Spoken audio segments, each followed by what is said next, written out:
Assalamualaikum warahmatullahi wabarakatuh. Perkenalkan, nama saya Hasanah. Di sini saya akan mempresentasikan PowerPoint saya dengan judul sabar. Adapun pengertian sabar adalah pengendalian diri untuk mentaati Allah dengan selalu memelihara ketaatan kepada Allah dengan cara taat, meridhoi ketetapan dan takdir Allah tanpa ada rasa keluh kesah sekalipun, serta mencegah diri dari berbagai kemaksiatan maupun melawan hawa nafsu dan syahwat. Adapun hadis yang pertama yaitu hadis yang dijelaskan pada hadis nomor 25 dari Abi Malik Al-Haris bin Hasim Al-Asy'ari radhiyallahu anhu. Ia berkata bahwa Rasulullah Shallallahu alaihi wasallam bersabda, kesucian atau bersuci itu sebagian atau setengah dari iman. Ucapan alhamdulillah mencukupi timbangan perkataan subhanallah dan alhamdulillah. Keduanya memenuhi ruangan langit dan bumi. Salat adalah nur atau cahaya, pancaran sinar, dan Al-Quran sebagai hujjah atau argumentasi untuk pendapatmu atau atas perbuatanmu. Setiap orang pergi pada waktu pagi, lalu dia menjual dirinya. Maka ada yang membebaskan dirinya, ada pula yang membinasakan dirinya. Hadis riwayat Muslim. Adapun kandungan dari hadis tersebut yaitu yang pertama, perintah memperbanyak sholat, sebab sholat adalah cahaya yang menyinari keselamatan. Yang kedua adalah menjelaskan tentang sabar. Sabar merupakan akhlak yang sangat terpuji dan pelakunya akan mendapatkan penerangan dan petunjuk. Dan yang ketiga, kandungan hadisnya adalah tentang keutamaan wudhu dalam Islam, karena wudhu merupakan syarat syahnya sholat.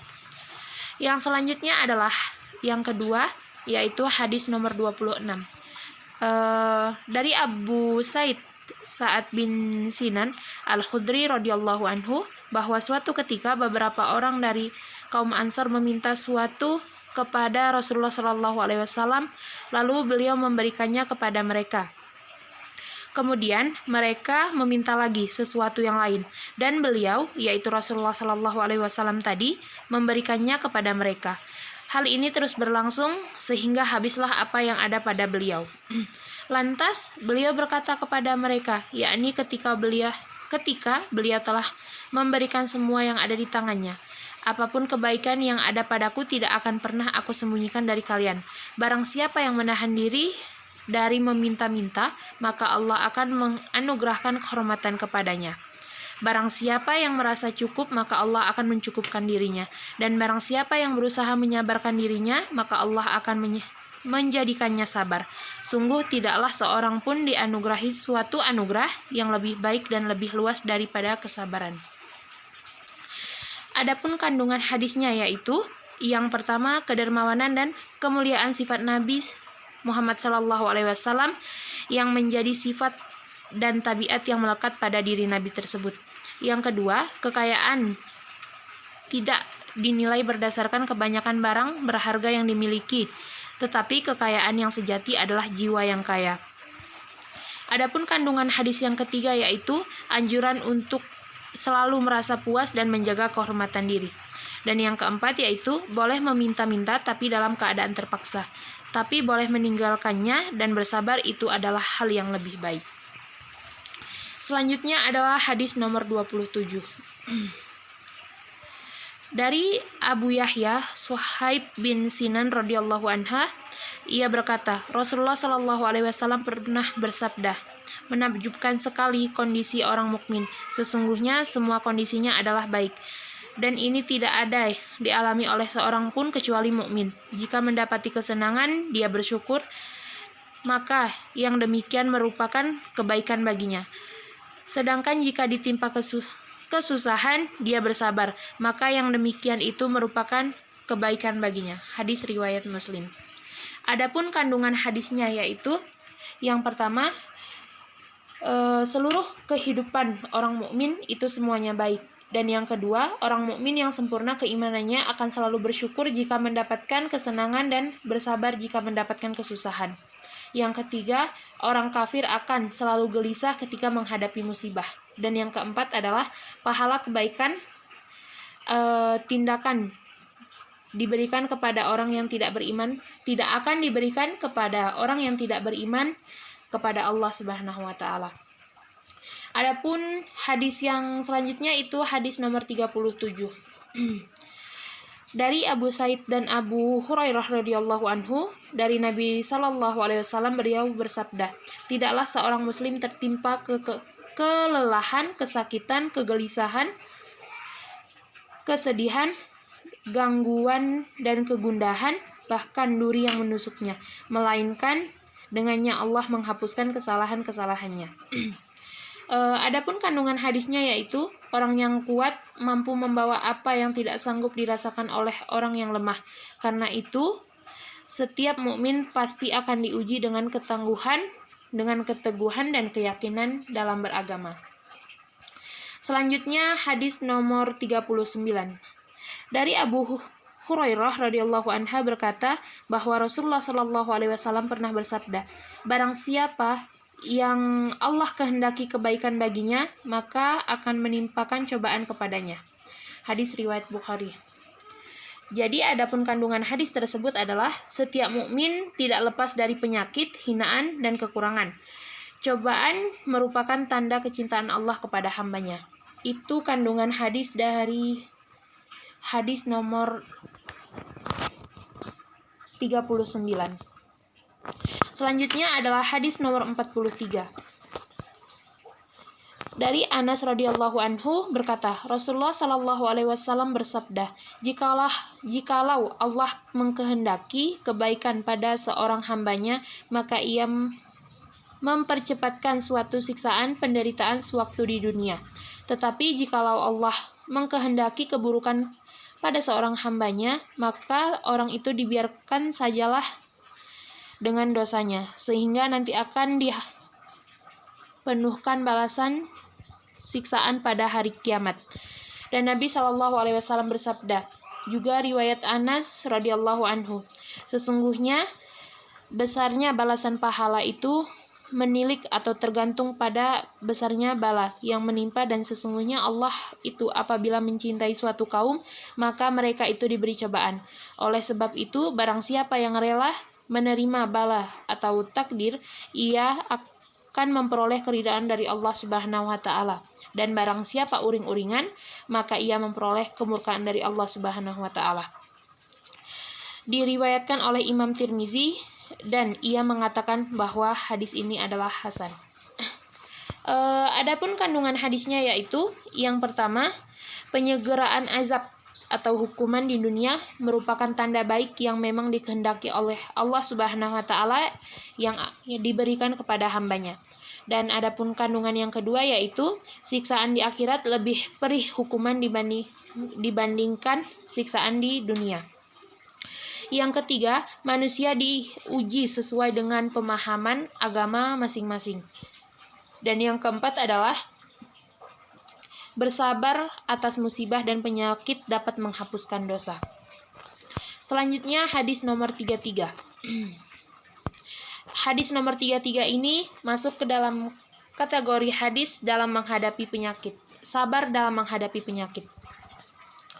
Dari Aisyah radhiyallahu anhu, bahwasanya ia bertanya kepada Rasulullah sallallahu alaihi wasallam tentang taun. Taun itu adalah wabah penyakit menular, maka beliau memberitahunya. Taun adalah azab yang diberikan atau yang dikirimkan Allah Subhanahu wa taala kepada siapa saja yang dikehendakinya. Namun Allah taala menjadikan sebagai rahmat bagi orang yang beriman. Tidaklah seorang hamba yang terjangkit taun tetap berada di daerahnya dengan penuh kesakitan dan mengharap pahala dari Allah Subhanahu wa taala, serta mengetahui bahwa tidak ada sesuatu yang menimpanya kecuali telah ditetapkan Allah terhadapnya, melainkan hamba tersebut akan mendapatkan pahala seperti orang yang mati syahid. Hadis riwayat Bukhari. Adapun kandungan hadisnya adalah yang pertama, taun merupakan penyakit atau azab yang ditimpa oleh umat terdahulu. Jadi penyakit taun itu atau penyakit yang menular itu itu telah dialami oleh orang-orang terdahulu. Yang kedua adalah ganjaran pahala atas kesedihan, kedukaan, dan penyakit bagi orang mukmin. Dan yang ketiga adalah jika seorang terjangkit penyakit taun, maka ia tidak boleh pergi dari kampungnya. Ia harus tetap sabar dan mengharap ridha dari Allah Subhanahu wa taala. Selanjutnya adalah hadis nomor 34. Dari Anas radhiyallahu anhu, ia bertutur, aku pernah mendengar Rasulullah sallallahu alaihi wasallam bersabda, sesungguhnya Allah Subhanahu wa taala berfirman, jika aku menguji hambaku dengan kebutaan kedua matanya lalu bersabar, maka aku akan menggantikan kedua matanya di surga. Hadis riwayat Al-Bukhari. Adapun kandungan hadisnya yaitu kedua mata merupakan anggota tubuh yang sangat diperlukan oleh manusia, karena tanpa adanya mata manusia tidak akan bisa melihat kebaikan-kebaikan yang bisa menggembirakan dirinya. Dirinya itu kembali lagi kepada manusia tadi. Dan kandungan hadis yang selanjutnya adalah orang yang dicintai Allah akan diuji dengan hal-hal yang tidak disukainya. Baik, selanjutnya adalah hadis nomor 35. Hadis nomor 35 ini yang artinya yaitu dari Atta bin Abu Rabbah, katanya Ibnu Abbas radhiyallahu anhuma mengatakan kepadaku, apakah engkau suka saya tunjukkan seorang wanita yang tergolong ahli surga? Saya berkata, baiklah. Ia berkata lagi, wanita hitam itu pernah datang kepada Nabi Muhammad SAW lalu berkata, sesungguhnya saya ini terserang oleh penyakit ayan, dan oleh sebab itu lalu saya membuka aurat tubuhku. Oleh karenanya haraplah Tuhan mendoakan untuk saya kepada Allah agar cepat sembuh. Beliau, yaitu Nabi Muhammad SAW bersabda, jikalau engkau suka, hendaklah bersabar saja dan untukmu adalah surga. Tetapi jikalau engkau suka, maka saya akan mendoakan untukmu kepada Allah Ta'ala agar penyakitmu itu disembuhkan oleh Allah Subhanahu wa Ta'ala. Wanita itu berkata, saya bersabar.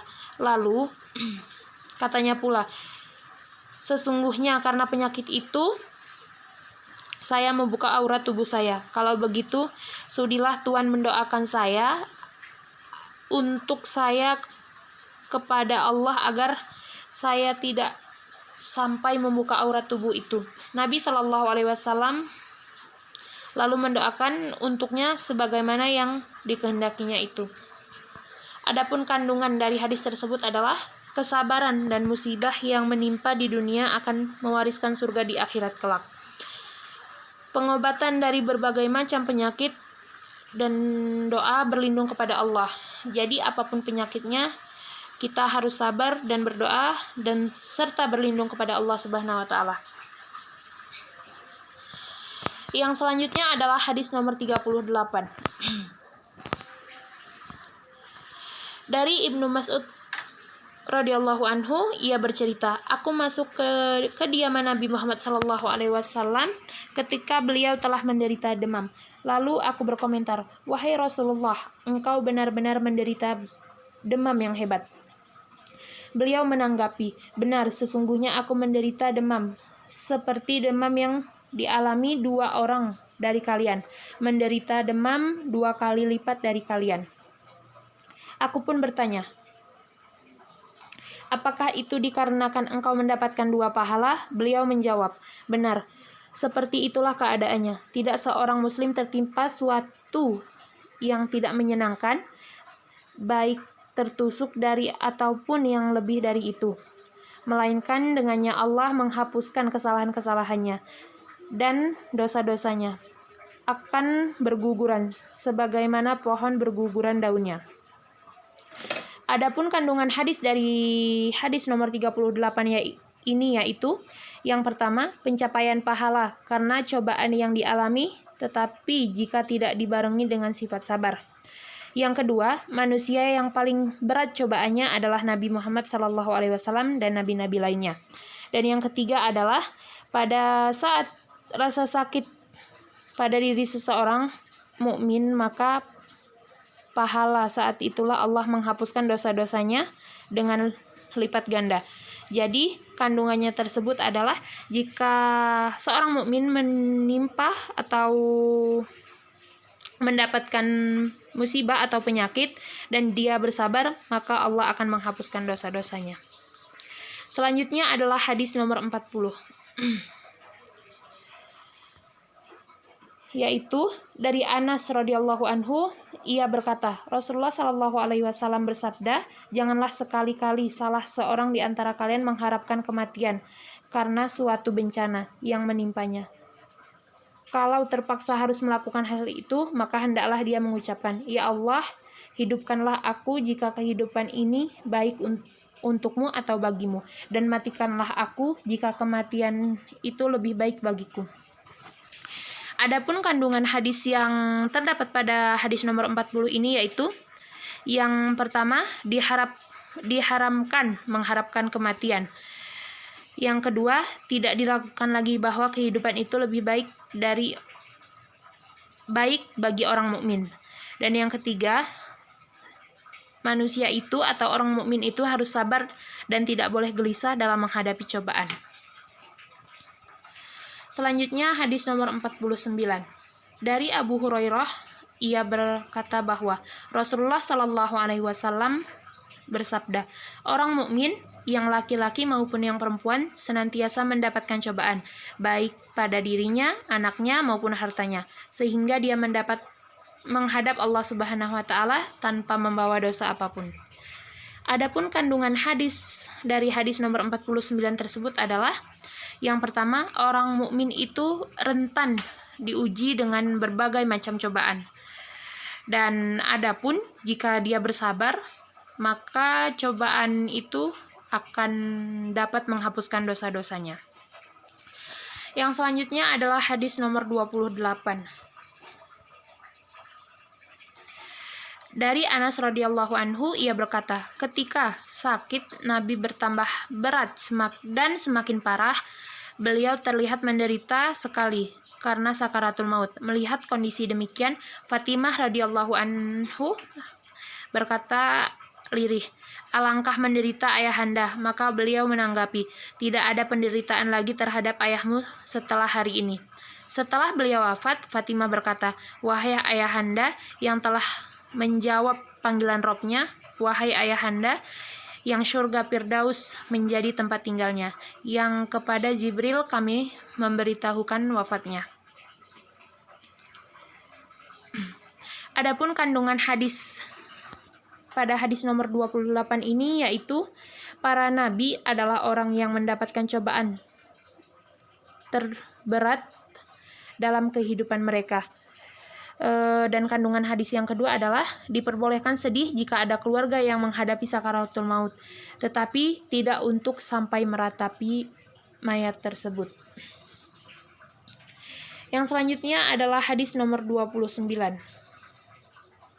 Dari Abu Zaid, yaitu Usamah bin Zaid bin Harisah, hamba sahaya Rasulullah Sallallahu Alaihi Wasallam serta kekasihnya serta putra kekasihnya pula radhiyallahu anhuma, katanya, putri Nabi Sallallahu Alaihi Wasallam mengirimkan berita kepada Nabi Sallallahu Alaihi Wasallam bahwa anakku sudah hampir meninggal dunia. Maka dari itu diminta supaya menyaksikan keadaan kita yakni yang akan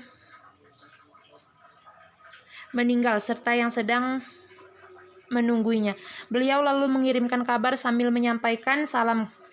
Katanya, sesungguhnya bagi Allah adalah apa yang Dia ambil dan baginya pula apa yang Dia berikan, dan segala sesuatu di sampingnya itu adalah dengan ajal yang Allah tentukan. Maka hendaklah bersabar dan berniat mencari keridhaan Allah.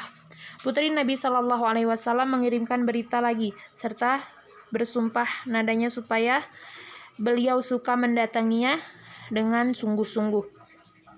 Beliau, Nabi Muhammad SAW, lalu berdiri dan disertai oleh Sa'ad bin Ubadah, Mu'az bin Jabal, Ubay bin Ka'ab, dan Zaid bin Sabit, dan beberapa orang laki-laki lain radhiyallahu anhu.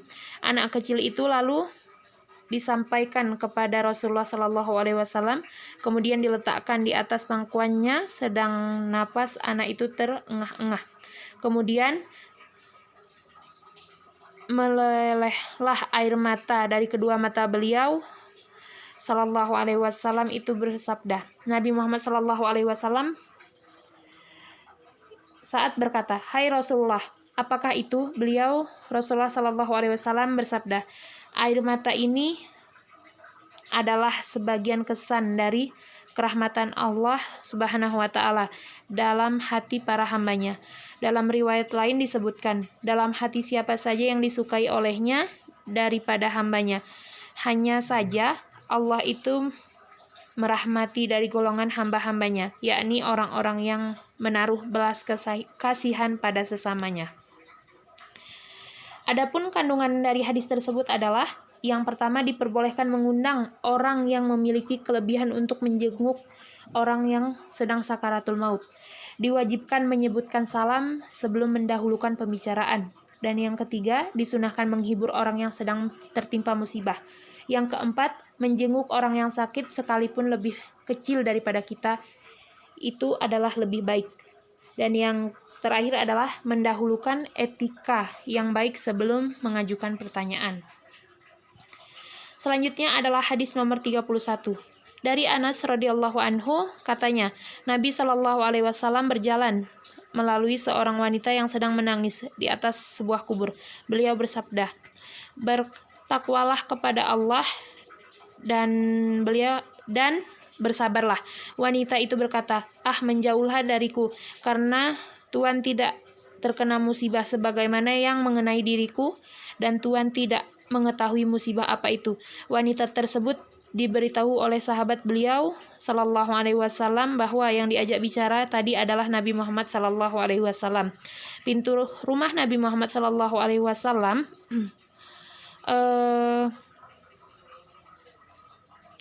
tetapi di mukanya itu tidak didapatinya penjaga-penjaga pintu. Wanita itu lalu berkata, "Saya tadi memang tidak mengenal bahwa yang berbicara adalah Tuhan, maka itu maafkan pembicaraanku tadi." Kemudian beliau, Nabi Muhammad SAW bersabda, "Sesungguhnya bersabar yang sangat terpuji itu adalah dikala mendadaknya kedatangan musibah yang pertama." Dalam riwayat Muslim disebutkan, wanita itu menangisi anak kecilnya yang mati atau meninggal. Adapun kandungan hadisnya yaitu ketidaksabaran bertolak belakang dengan ketakwaan. Sabar yang menjadikan pelakunya terpuji adalah sabar pada awal terjadinya musibah. Keharusan untuk menegakkan amar ma'ruf nahi mungkar. Mungkin itu kandungan hadis dari hadis nomor 31. Selanjutnya adalah hadis nomor 32. Dari Abu Hurairah radhiyallahu anhu bahwa Rasulullah Shallallahu Alaihi Wasallam bersabda, Allah Subhanahu wa Ta'ala berfirman, "Tidak seorang hambaku yang beriman memperoleh pahala dari sisiku, yaitu jika aku mengambil kembali kekasihnya dari penghuni dunia ini, kemudian dia mengharapkan pahala karenanya, melainkan baginya surga." Adapun kandungan hadisnya adalah, di antara musibah besar yang menimpa manusia adalah kehilangan orang-orang tercinta. Orang kafir walaupun berbuat baik tidak akan mendapatkan balasan apapun. Selanjutnya adalah hadis yaitu dari Anas radhiyallahu anhu, katanya, Abu Talhah itu mempunyai seorang putra yang sedang menderita sakit. Abu Talhah keluar pergi menghadap Nabi Muhammad SAW, kemudian anaknya itu dicabutlah ruhnya, yakni meninggal dunia. Ketika Abu Talhah kembali, waktu itu ia sedang berpuasa, ia berkata, "Bagaimanakah keadaan anakku?" Ummu Sulaim, yaitu ibu anak tersebut. Jadi istrinya Abu Talhah menjawab, "Ia dalam keadaan yang setenang-tenangnya." Istrinya itu lalu menyiapkan makanan malam untuknya dan Abu Talhah pun makan malamlah. Selanjutnya ia menyetubuhi istrinya itu. Setelah itu Ummu Sulaim berkata, "Maka makamkanlah anakmu itu." Setelah menjelang pagi hari, Abu Talhah mendatangi Rasulullah Shallallahu Alaihi Wasallam, lalu memberitahukan hal tersebut, kematian anaknya yang ia baru mengerti setelah selesai tidur bersama istrinya.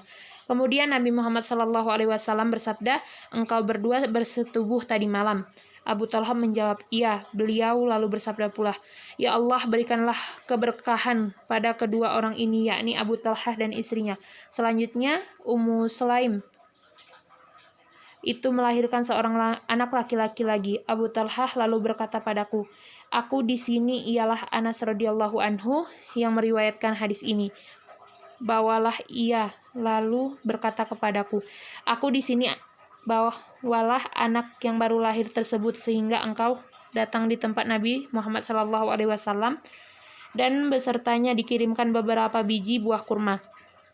Nabi Muhammad SAW bersabda, "Adakah besertanya suatu benda?" "Iya," Anas menjawab. "Iya, ada beberapa biji buah kurma." Buah kurma itu diambil oleh Nabi Muhammad SAW lalu dikunyahnya, kemudian diambillah dari mulutnya. Selanjutnya dimasukkannya ke dalam mulut anak tersebut. Setelah itu digosokkannya langit-langit mulutnya dan memberinya dengan nama Abdullah. Dalam riwayat Bukhari disebutkan demikian. Ibnu Umayyah berkata, "Kemudian ada seorang dari golongan sahabat Ansor berkata, lalu saya melihat 9 orang anak laki-laki yang semuanya dapat membaca dengan baik dan menghafalkan Al-Quran, yaitu semuanya dari anak-anak Abdullah yang dilahirkan hasil peristiwa malam dahulu itu." Dalam riwayat tersebut disebutkan, anak Abu Talhah dan Ummu Sulaim meninggal dunia. Lalu istrinya itu berkata kepada seluruh keluarganya, "Janganlah engkau semua memberitahukannya hal kematian anak itu kepada Abu Talhah, sehingga aku sendirilah yang hendak memberitahukannya nanti." Abu Talhah yang saat itu berpergian lalu datanglah. Kemudian istrinya menyiapkan makan malam untuknya, dan ia pun makan dan minumlah. Selanjutnya, istrinya itu memperhias diri dengan sebaik-baik hiasan yang ada padanya, dan bahkan belum pernah berhias semacam itu sebelum peristiwa tersebut. Seterusnya, Abu Talhah menyetubuhi istrinya. Sewaktu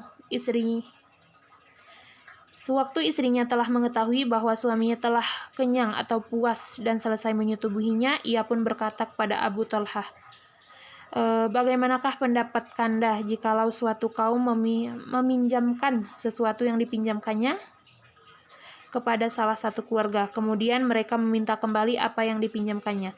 Patutkah keluarga yang meminjamkan itu menolak untuk mengembalikan bendanya tersebut kepada yang meminjamkannya?" Abu Talhah pun menjawab, "Tidak boleh menolaknya, yakni harus menyerahkannya." Kemudian berkata pula istrinya, "Nah, perhitungkanlah bagaimana pinjaman itu jikalau berupa anakmu sendiri." Abu Talhah lalu marah-marah kemudian berkata, "Engkau biarkan aku tidak mengetahui kematian anakku itu, sehingga setelah aku terkena kotoran, maksudnya kotoran bekas bersetubuh, lalu engkau beritahukan hal anakku itu padaku." Ia lalu berangkat sehingga datang di tempat Rasulullah Sallallahu Alaihi Wasallam lalu memberitahukan segala sesuatu yang terjadi. Kemudian Rasulullah Sallallahu Alaihi Wasallam bersabda, "Semoga Allah memberikan keberkahan kepadamu berdua di malam itu." Anas radhiyallahu anhu berkata, kemudian istrinya hamil dan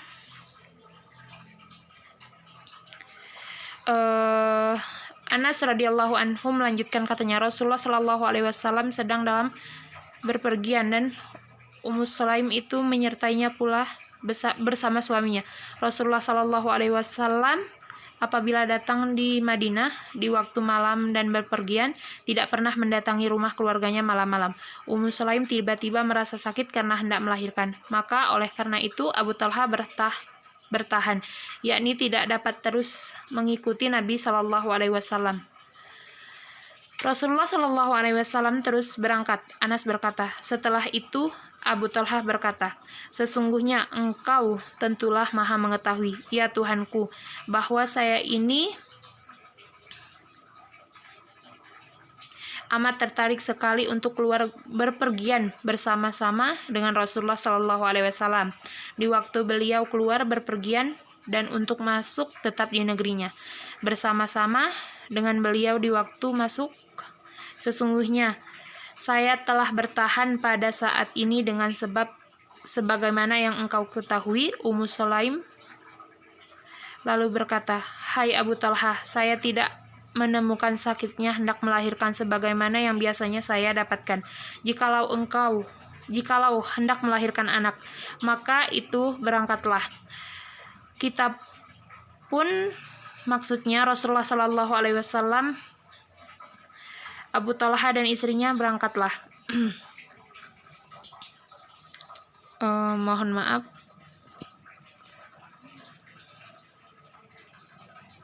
Rasulullah lalu melahirkan. Abu Talhah dan istrinya berangkatlah. Ummu Sulaim sebenarnya memang merasakan sakit hendak melahirkan. Ketika keduanya itu datang, lalu melahirkan seorang anak laki-laki, ibuku yakni ibunya Anas radhiyallahu anhu berkata kepadaku pada Anas radhiyallahu anhu, hai Anas, janganlah anak itu disusui oleh siapapun sehingga engkau pergi pagi-pagi besok dengan membawa anak itu kepada Rasulullah Shallallahu Alaihi Wasallam. Ketika pagi menjelma, saya Anas radhiyallahu anhu membawa anak tadi, kemudian pergi dengannya kepada Rasulullah Shallallahu Alaihi Wasallam. Lalu ia meneruskan cerita hadis sampai hadisnya selesai. Adapun kandungan hadis ini adalah, yaitu disunahkan bagi istri agar berhias untuk suaminya. Yang kedua, diperintahkan untuk istri agar memperhatikan kepentingan suaminya dan berbakti kepada suaminya.